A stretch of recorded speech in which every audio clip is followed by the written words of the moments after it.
Hey everyone, welcome to Reading the Green and our Golf DFS podcast. My name is Mike. I have Kyle and Jordan here on Tuesday, August 9th for our Fedex St. Jude Classic preview, the beginning of the Fedex Cup Playoffs. Of course, we'll talk about the Wyndham Championship as well and lightly touch on the big golf news on Tuesday, August 9th here. So, Kyle, you said we're not going to go deep into live, but maybe there was a couple of takes that were worth talking about. Yeah, I think the first one, and Jordan brought this up when we were talking pre-show, is when it comes to betting and live golf, is there any way you guys can touch it? I say no. If Dustin Johnson doesn't make any actual money, it just gets deducted from his bonus. You can't, because he doesn't care. Why would he show up every week? Like, given he's been one of the better players week to week, but that's because everyone else, most of the people suck. But you can't do it. I mean, would you bet on the outcome of WWE matches? Exactly. Well, that's at least fully scripted, and someone already has chosen who's going to be the winner. Doesn't mean it can't be changed. Like, that's why this whole thing is just bogus and it's just pure exhibition. Yeah. And I think it even carries beyond the live events. It would be hard for me, assuming these guys still get to play majors next year too, to back live guys in a major. And I know some of them did okay over at the Open, but just from a competitive juices standpoint, we've talked about that before, and playing 4 rounds and just the difference in exhibition golf relative to a real tournament, it's different. Who knows? Who knows what golf is going to be like over the next handful of years? I'm happy to have. I was looking at the field list for this week, and I was excited to see. I kind of forgot about a few names that we just haven't seen play golf in a month, and so I was like, oh yeah, Justin Thomas. He's a guy I like to watch play golf. Yep. One last live tie-in from the comment up to the field is, so when the news broke today, I don't know if you guys saw this on Twitter too, but Hudson Swafford and Taylor Gooch were supposedly sitting in a car outside the gate of the course waiting for the ruling to go in their favor, apparently, to go in. So I just love that visual of two guys just sitting there hanging out and like looking at each other when it comes out. Well, now what? Why do they want to play so bad? They want to show the point? Because no one sees them on the live tour. Man. That's the only right. Like, Phil Mickelson is Phil Mickelson because people saw him every week for 25 years. If you only play 14 events a year, and this year they're going to play even less, like, you just aren't going to have that same name recognition. So they need to get back on the PGA Tour so they can play and have people see their names, sponsors, all of that. But I did envision them sitting in the car with their top hat and monocle. Maybe like the Trading Places guys, right? Just like counting their cash and like, what if we don't get to play? Let's just go eat at this Michelin star restaurant tonight. Yeah. I don't know. I don't know. And like, no more live. We're done with live, Kyle. That's it. Done. All right, I'll move on. That's fine. Jordan, then, we talked. You weren't here last week because you were off golfing in northern Michigan. Very jealous. You sent some beautiful pictures, bagpipers at sunset. Do you want to just give us like the 2-minute recap and share a few nuggets about what you might do next time? Yeah, absolutely. So surprisingly, in northern Michigan, Traverse City area, within like an hour and a half circle of it are the 6 or 7 of the best 8 courses in Michigan, and I think 4 of them are in the top 100. A couple of them are private, so you can't play on them unless you know someone special. But there's two big destinations up there: Arcadia and Forest Dunes. Arcadia was where we played first. We played 54 holes there. They've got 2 very different courses. One is true link style. Like, if it lands on the green, you're going over. So I think we talked about it before the British Open of like, we never get to see that, right? Links style in America isn't that. This was 100% huge greens. They were like square. I think I sent you guys one that was a horseshoe. Yeah. It was enormous. It was that one was a very fun course to play. Other than it was just on a field, right out in the middle of nowhere. But then their Bluffs course is the one I think I sent you guys a few photos. The bagpiper playing at sunset. I think it's one of the top 100 courses. I don't know exactly where it is. Beautiful. Like, I've played Whistling straights, and there it's flatland, the whole course. This one, the whole course builds up. Oh, interesting. You can see the water, and it's downhill, and it has a different feel. I think Whistling is a better course, but this one was easily probably the most beautiful course I've ever played. I shot terrible there, but that's a different story. That's probably your only bad round in like the last 20. You've just been on such a heater this summer. It's been good. Did you take everyone's money that last week? I did fairly well. We didn't. The very last round we played, there was a rainstorm, another huge storm coming. So 3 of us played 18 holes in 2 carts in 2 hours and 15 minutes. Just flying. And it was this was at Forest Dunes. Forest Dunes has 2 courses. Well, it's weird. They've got 3, but 2. One is, they actually say the front 9 is very similar to Augusta, right? It's like kind of in the pines, the greens, the everything, and the back is sort of Pine Valley. That was actually my favorite course of the trip. So the regular Forest Dunes, beautiful course. I think I shot an 86. We got real schnookered that day. That was the second 18 we played. But that was my favorite. That was my favorite course. I would go back and play Forest Dunes. Arcadia Bluffs is more beautiful. Forest Dunes is an awesome freaking course. But also at Forest Dunes is the Loop, which is a link style course that every other day they set up one direction. So you play 1 through 18. The next day they turn it around. So you play from right next to 18 green, you played a 17 green, right? And that's actually the first hole. So the first day I shot terrible on the red course. And then the second day was when I shot my best round of my life, which was a 70. I shot 15 strokes better. So they like same greens, same everything. Just go in a different direction. Maybe you should play golf left-handed. But so the reason we got it done in 2 hours and 15 minutes, the tee boxes are just on the fairway. Sure. And they just have one pole you can hit within 2 club lengths, like a half circle around it. And you could pull the cart onto the tee box, right? So you pull it up, you walk off, you pull them up within, 10 yards of the green, right? Like Donald Trump would love playing here because he could just do whatever he wanted and not look like a jackass. I mean, when the greens are just basically like short fairway, the carts aren't going to hurt it. That probably feels like very authentic, Scottish or British golf, where you're just kind of like out in this plane and hitting the ball at various targets. That's pretty cool. Yes, we expected it to be gimmicky, right? It's like, oh, you're going to play the same course like backwards. Yeah. It really felt like 2 different courses. Cool. Right? That's interesting. If you come into a green from the complete opposite direction, it's a different green, right? And they put the pins in different spots depending on which way you're playing it. So like we didn't putt on the same part of the green, right? Like it was very interesting. I would highly recommend Forest Dunes. Forest Dunes is a dude's golf trip destination. Sure. Right. Overall, percent men.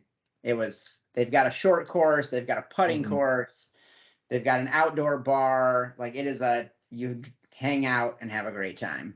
Arcadia is a little more, a little fancier. People come there for a nice dinner. Sure. Right. There's none of that at Forest Dunes. You go there to golf, you're in the middle of nowhere, and it was awesome. kind of like that's kind of the vibe at Sand Valley. So overall, there's obviously various places around the country that get a lot of attention for golf trips. Wisconsin, Oregon, North Carolina. Would you put Northern Michigan, that sort of Traverse City area, is that a pretty good destination if you're looking for a buddy's golf trip? Absolutely. So the two guys that I went with, one of who is joining us for a guest session later, they're from Memphis, and they loved it. The weather was 85 with a little breeze. So everyone thinks in the north we do golf trips to the south in the winter, but like people that golf in Arizona all summer long, or Florida, right? Even Memphis, they're like, oh yeah, we walk 36 and it's 105, 110, right? Like that's miserable. So they loved it. They had the best time ever. I was like, yeah, that's Minnesota, right? It sucks because you only get to golf 4 months of the year, but it's absolutely worth it. They played they got there 2 days before me and played 54 more holes than I did. There's a couple other, I think, Grand Traverse, Bay Harbor. There's a bunch of really good courses up there. And if you have any friends, Crystal Downs. Downs. That's the one I was thinking of. I think that's a Donald Ross course up Alistair McKenzie. Oh, okay. All right. So the guy that did Augusta did that one. And it's supposed to be amazing. My poor club pro tried to get us on there, and we got shot down I was like, Sunday afternoon, 3:00, like, give us a chance. They told us no, but that one's supposed to be amazing if you have any friends that you can get you on there. Good tips. All right. Well, let's transition to the Wyndham Championship. I need to do a beer spot really quick because loyal listener 90 Degree Rule brought over a Barrel Theory steel toe collaboration called Finally. Are you guys steel toe fans? I've enjoyed it in the past. I don't seek it out, but I don't mind it. They got their standbys, right? They kind of lean pretty heavily into their flagships. This is their first hazy IPA that they did in collaboration with Barrel Theory, and it's called Finally. And it's Citra Strata, Nelson Sauvin, and Nelson Sauvin Cryo. And it's really good. What I like about it is that it comes in a 12-ounce can. Because I think all steel toe can beers are 12 ounce, and they're doing the distribution. And so I can have, and I was trying to find the ABV on this. I don't see it. But anyways, I can have a beer like this, but I don't have to open the whole 16 ouncer. So it's pretty good. Yeah. That's nice. I haven't seen Barrel Theory in a 12-ounce package before, so that's well. That's what I'm saying.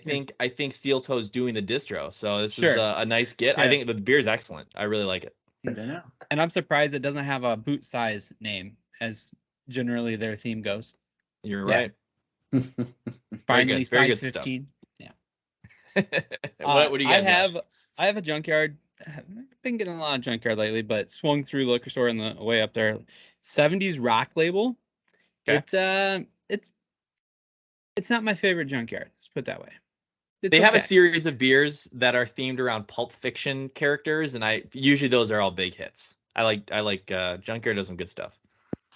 They usually do. That's the first one I think I've heard someone say it's not that great. I mean, it's solid. It's just not Junkyard level, right? Like any other brewery, I'd be like, oh, this is good.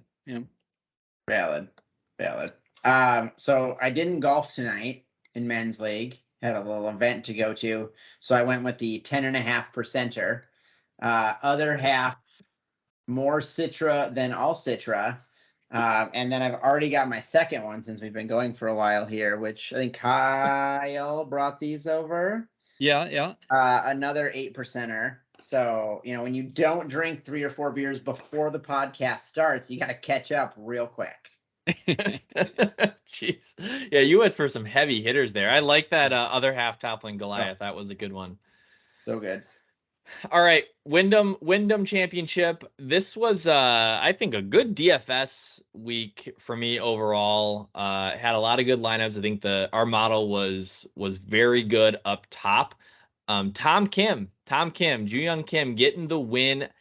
Everybody saw this coming, yet why did we not have the guts to get some money on him? I had him in enough DFS lineups, but I know, Kyle, I called out to you when I looked kind of first blush at the odds for the Wyndham, and I liked TK at 45-1, but I just didn't follow through on it. He's been playing so good, and it just finally all came together this week. Yeah, exactly. And especially in 2022, how the golf season's played out with guys just getting on heaters. Why did we fade it? I don't know. You know, it just felt like, hey, he was in contention the previous week before. He wasn't going to be in the FedEx field for the FedEx Cup. So maybe if there was a place where he took his foot off the gas a little bit, this would be it. He did for the first hole and then freaking hammered down after that. It's unbelievable that he could have made another quad and still won this golf tournament. He makes a quad on his first hole and then wins by 5. It's unbelievable. Just he gained 12 strokes putting. That's like every 9 holes I play, guys. What's so impressive? It's not what I hear. I think I saw a tweet that, and my apologies, can't remember who tweeted it, but he was outgained tee to green by the 71st finisher in the field. Wow. Yeah, well, good for him. I hope he's the guy that's going to be around a while. He seems like a cool dude. I've seen some funny funny tweets about him and some of the content that he makes over in South Korea. But yeah, he certainly deserved the win the way he's been playing the last 2 months or so. The other thing, Kyle, that you commented on that was strange this week, and I haven't looked into it, but the number of WDs just throughout the week, guys withdrawing before the event, after lock, in the middle of the rain delay, just for various reasons, illness. I have no idea what was going on. Yeah, and a lot of the guys are back in the field this week. You know, Webb Simpson withdrawing on the 8th after 17. Like, I wanted to look into this and I didn't, but was there some strategic reason from a playoff standpoint? They're better off withdrawing than finishing. It's not like you lose. It's not like you lose points, you know. Like I don't really get it. The thing is, and I didn't look at. A bunch of guys withdrew because of illness. So it is definitely possible that something goes around. Like, remember that story about Mark Hubbard and Joel Damon where they both like got some food poisoning in the Bahamas or wherever they were, and they were just like puking their brains out all night? I don't know who's staying with who. This stuff can happen. Maybe they ate a bad steak in player dining, and then they just, who knows? They're going to be the next people to sue the PGA Tour. The unfortunate thing is, from a DFS standpoint, I just caught a lot of those guys. So just a quick rundown who withdrew: Jason Day, Webb Simpson, Brandon Hagee, Kevin Kisner, Adam Long, Brian Gay, Hayden Buckley, Siwoo Kim, and CT Pan. Fortunately, the unfortunate thing is I had 3 of those guys on my betting card, but I had none of them really in any core lineup. I had plenty of Siwoo. I had plenty of Adam Long. A sprinkle of kids, and a certain listener might have talked me into taking Webb even after our big conversation, and at least one single entry lineup. So yeah, I've said this a couple of times lately, and I'm gonna really take it through this week, as I need to stop getting too cute and just hammer the model. Well, why don't we cover the list? Hold on. Yeah, go ahead, Jordan. I need to take a timeout because Kyle's talking about hammering the model. Which one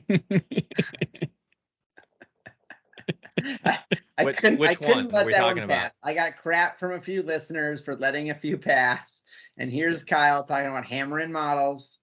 And fair enough.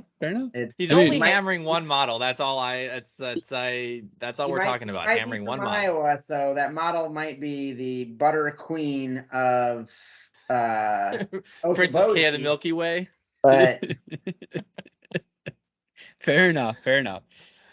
Okay, guys, why don't you tell me what happened in the listener league, because I was irrelevant, but both of you guys duked it out for the top spot. Who won? Well, that's a loaded question. It's crap. It's a bunch of crap. We exactly tied. 475.5. So pretty decent lineups overall. And the crazy thing is we did not have a single crossover player. That's crazy. That's crazy. I wonder what the odds is. Mike, can we do a model to see what the odds of that are? Because it's insanely low. Well, didn't that happen? That was like that almost happened the few weeks ago, wherever that was, where we had 3 people almost tie with no overlapping lineups. That's just crazy. So Tom Kim hanging on for the dub kept me in there with Jordan, who had Sung Jae. We each had 5 of 6 making the cut, and yeah, just Billy Horschel, Denny McCarthy, good old Tom, JTP, Putnam, and Sabatini tied Jordan with me. Well, good for you guys. Now, I spent 5 minutes on my phone in bed after playing 36 holes, being completely in. Wait, what was this? Wednesday night? Oh, so 18 holes, flight canceled, in a room with 2 other dudes, quickly making my picks off the model, and I still beat Mike. Yeah, it wasn't even close. The key there is you leaned into the model. That's what I do. See, I went with leaned in instead of hammer. I prefer to hammer the model, but I'll lean into it once in a while. Last comment I'll make on DFS this week, just to toot my own horn a little bit. Kyle, we were panicking, right? Because we couldn't find the contests we wanted for our Friday showdowns, and so we jumped in on one we don't normally play. And I, messed around and took down second for a 100x return on my entry. So that was that doesn't happen too often. That was kind of fun. Yeah, that's a nice little GPP surprise there. But hey, great entry. You have a shout out on who the shout out to it's funny, we follow Jason Ruslan pretty closely for his showdown plays, because there isn't a ton of content out there that gives you good showdown breakdowns day to day. And so I go in waves. I will hardtail him for a few weeks, and then when I feel like it's getting a little shaky, I'll go and try to do my own strokes gained analysis. But he has been on lately, and I think he got a lot of shout outs on Friday because his picks were all dead on. Brandon Wu, Zalatoris, TK. It was a good Friday. Yes, I got second in my double up that I did, just following him as hard as I could. Yep.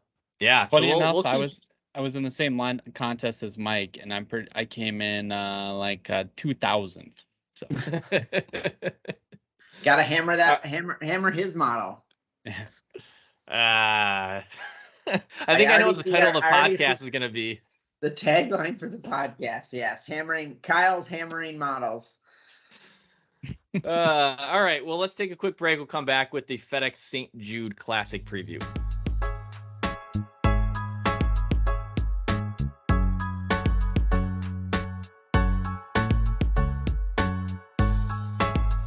Hey everyone, welcome back. We have the second half of our show, the Fedex St. Jude Classic preview, the first event of the Fedex Cup Playoffs. But first, play DraftKings DFS with Reading the Green every week. Join our listener league. You can find that link on our Twitter feed. We're going to win real money out of our pockets, although this past week looked like Jordan and Kyle were doing all of the winning. Let's talk about the Fedex St. Jude Classic. We do have an exclusive course preview from a member, one of Jordan's golf trip buddies, a member down at TPC Southwind. So Ari joined us for a 20-minute chat on the golf course and a few other cheap shots at Jordan's golf game. So you're going to want to check that out. That is a separate podcast episode that you can find wherever you listen to your podcasts and, of course, on our YouTube channel. I will say one cheap shot at my game about my putting, which is valid because I shot a 70 with 3 putt on par 5s. The other cheap shot was that my handicap was too high, but I've also golfed way more in the last 12 months than I have the rest of my life. Well, since I got married, because we all know that's when our golf decreased. And I got a full new set of irons and woods and putter.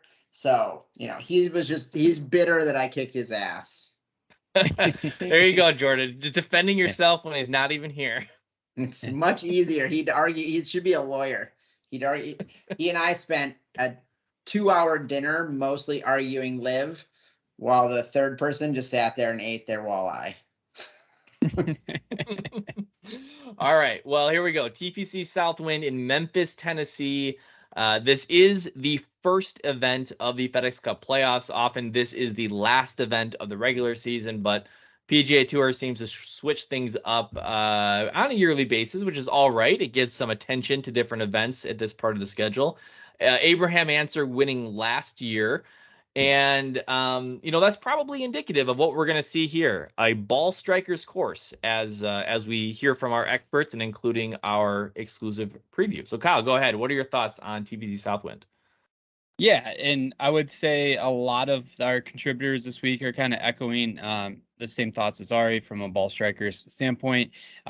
Also, a lot of emphasis on goods drives gain. So the length certainly helps, but you need to be in the fairway to really be able to attack the pretty small greens relative to the rest of the PGA Tour.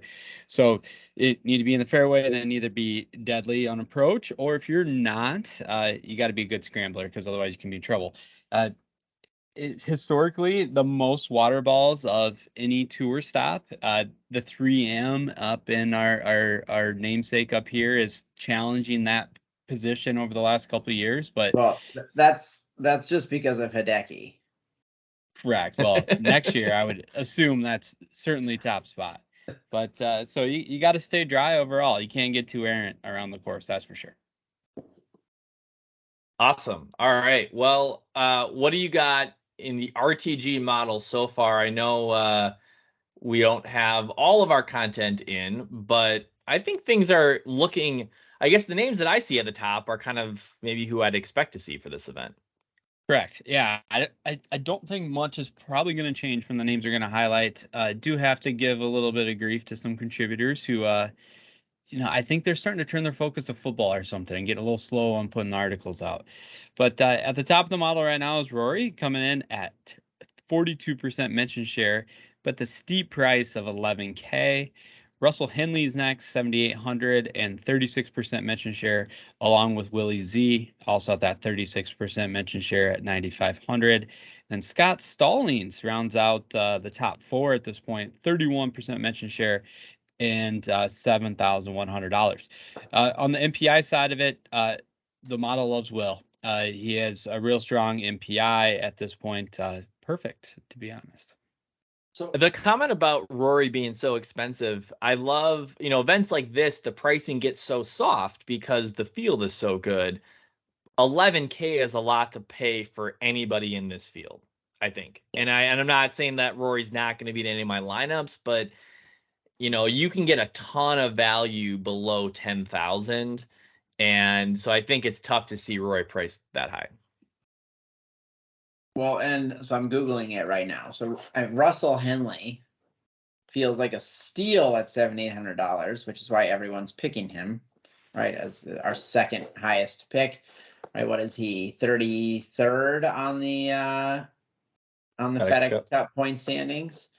Right, like the 33rd person is $7,800. That's crazy.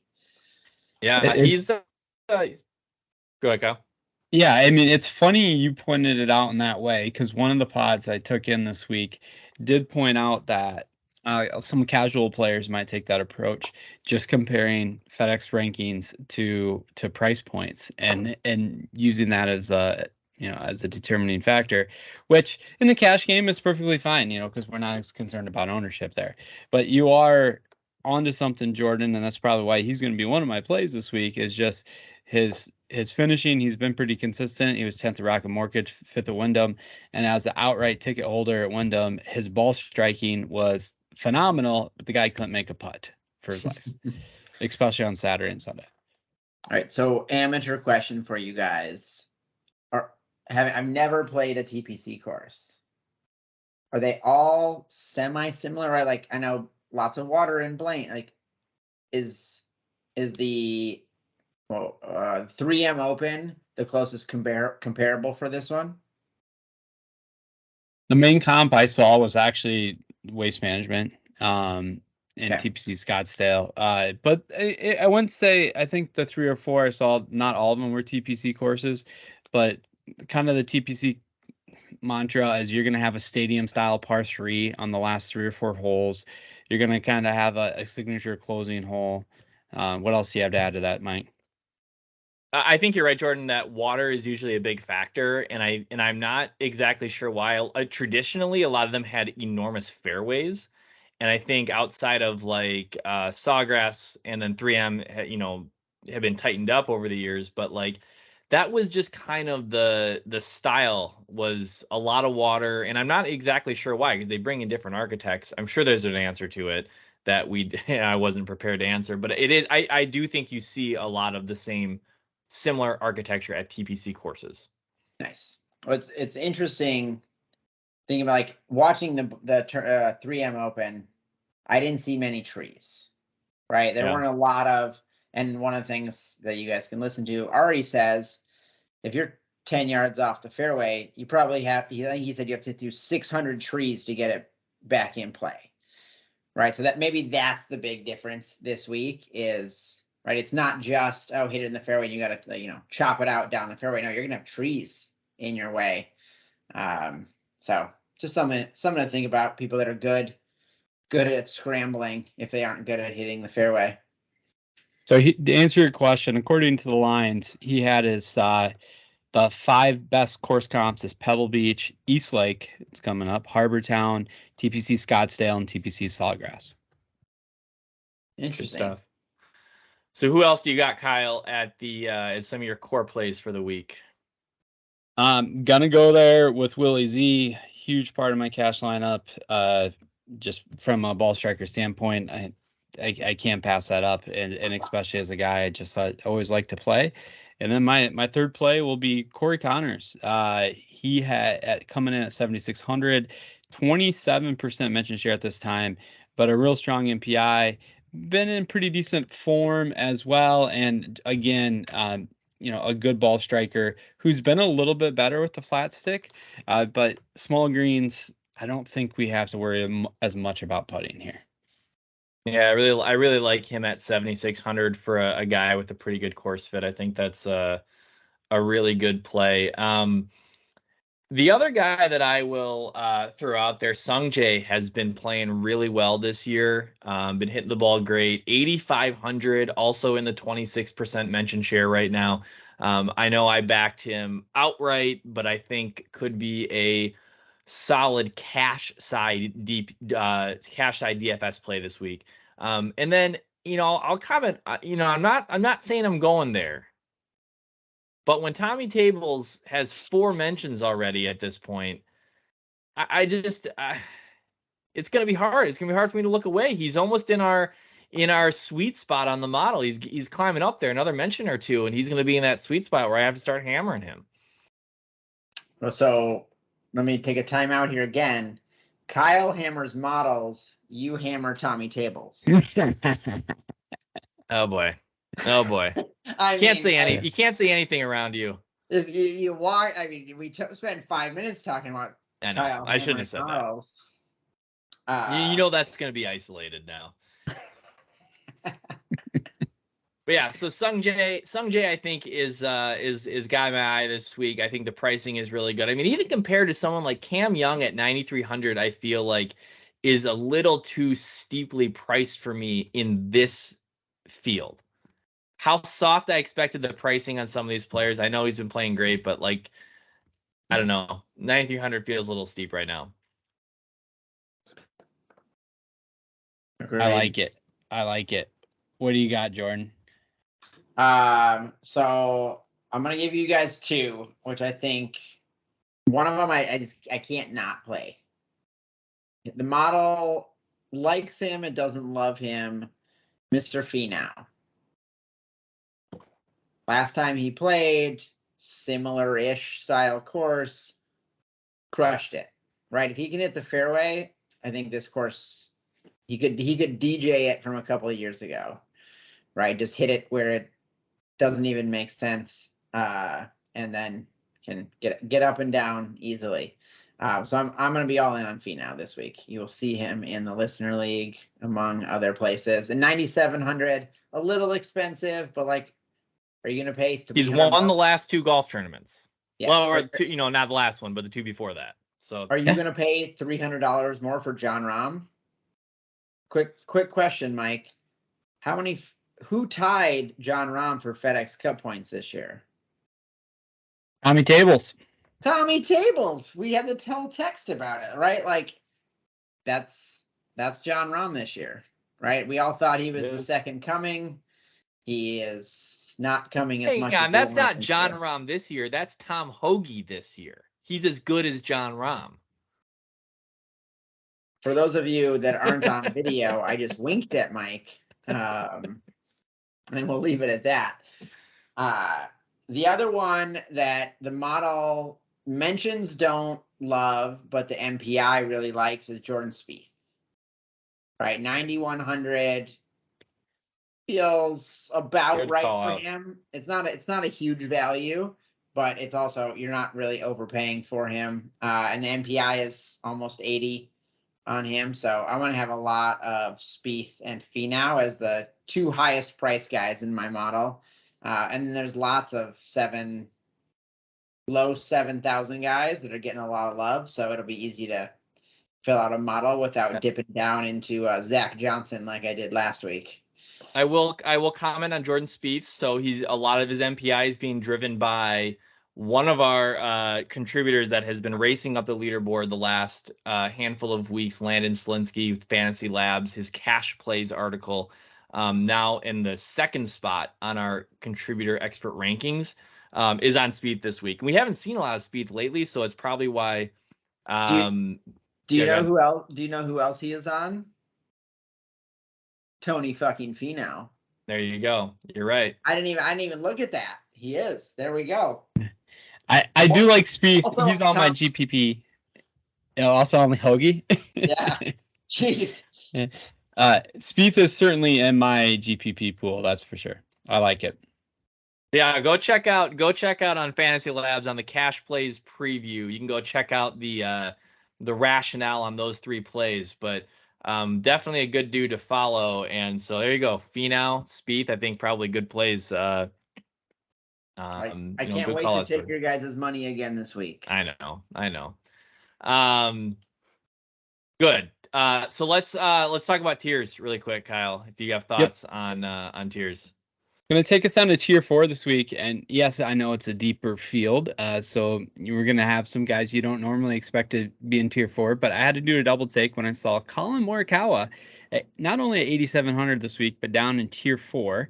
But we kind of have a pileup going on. So we have Billy Horschel, Sam Burns, Sung Jae, Colin Morikawa, Shane Lowry, and Tommy Kim and Hideki all in tier 4. All with a couple mentions, but Billy Ho and Sam Burns leading the way, along with Sung Jae at this point in time at 30% mention share. I'm going to see how this one plays out. My lean right now is probably Sam Burns, but I am intrigued by Billy Horschel in his course history here, and just the style of course. It has a little bit of that Florida feel with all the water, and we know to really hammer Billy Ho in that Florida swing. I wonder how much Tom Kim will get attention in that tier, just given his form. There's a handful of good players there that he's going up against. Yeah, maybe. Yeah, I don't know. I don't really have a great read on him from an ownership standpoint right now. All right, so you guys want to cover name game? It was a bit of a disaster last week. I know, Jordan, you weren't here on the pod, so we drafted for you. Did it? And you could have texted me. I could have still won it. Yeah, we probably could have texted you. Last week was initialed players. We took players that had initialed first names, and I took JJ Spawn. Kyle took JT Poston, and you were gifted CT Pan. Well, Spawn missed the cut, and CT Pan withdrew. And so that left Kyle with JT Poston and the name game victory. JTP leading me to victory again. I like it. So I get to design the game again since JJ Spawn was the worst performer. And I know, Kyle, you like when you get to have two players because it kind of gives you a chance to maybe have something magical happen if one guy misses the cut. So I asked you guys this question. Can you trust somebody that has two first names? You know anyone with, two first names? You got a first name that's a first name and a last name that's a first name? No, you can't. Yeah. Okay. Can you trust someone with two last names? Sometimes they have a first name that sounds like a last name and a last name that sounds like a last names. More than the first scenario. Okay. Well, you're going to get one of each this week. We got plenty of interesting names in the field. And I'm going to do a draft style. So you're going to get to pick out of bucket A and bucket B, and that will be your team. Okay. And, Kyle, I'm going to let you run it back this week. I'm going to let you pick first. Now, here's the deal. Hold on. Is this a snake draft? So if he picks first, he also picks sixth. Sure. Sure. Let's do it like that. This is, we're making this up as we go. But here's the deal. I am taking Justin Thomas out of the running for having two first names. I'm taking him out of the running because otherwise the salaries are all pretty equal.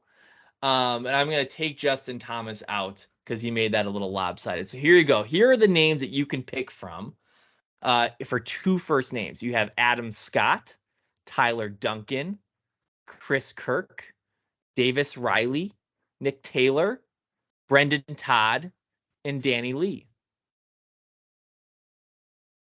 I'll go Chris Kirk.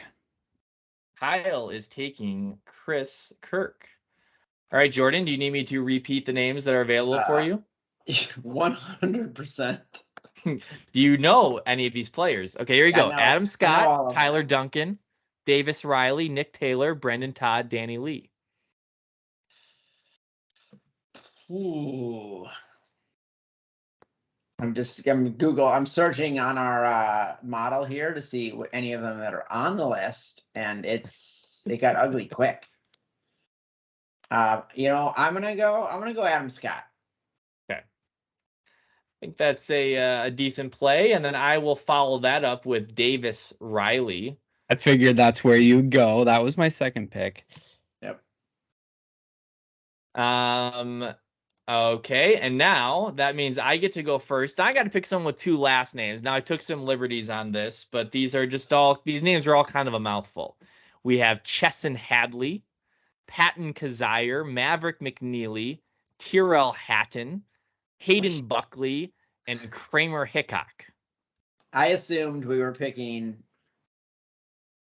like the same group of people because their names are all like Davis Riley. That could be two first names or two last names. You're right. It could be. But no, now you just get guys with mouthfuls of last names. All right. So, and I get to pick first in Jordan's snake draft. So I am going to go, I'm going to ride the wave with Chesson Hadley. He's been playing great lately. And I, other than his slip up a couple of weeks ago, I want to keep it rolling with Chesson. Also, how did Cameron Davis not make the first list? You know what? I made the list. Don't worry about it. Here you go, Jordan. Right, Patton Kazire, McNeely, Hatton, Buckley, and Hickok.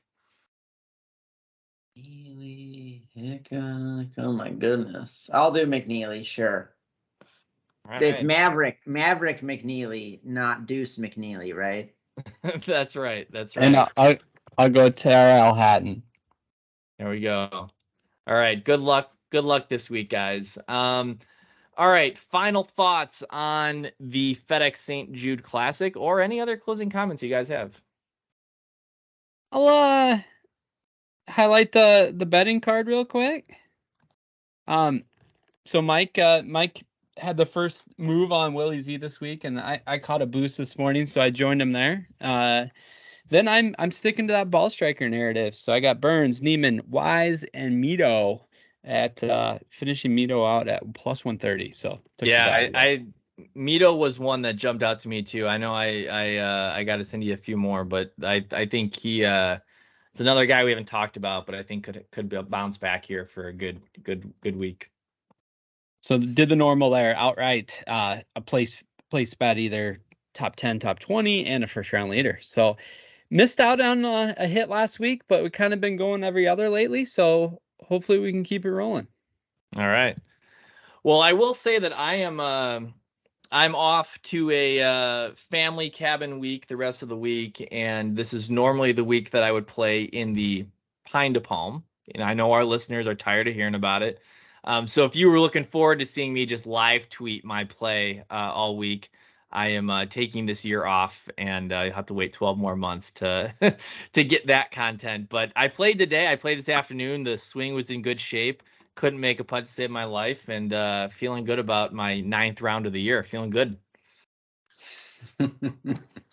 That's amazing that I played more rounds of golf than you. It's like you just had your 3rd child. And I've played more rounds of golf than Yes. You know, and I'm happy for you guys.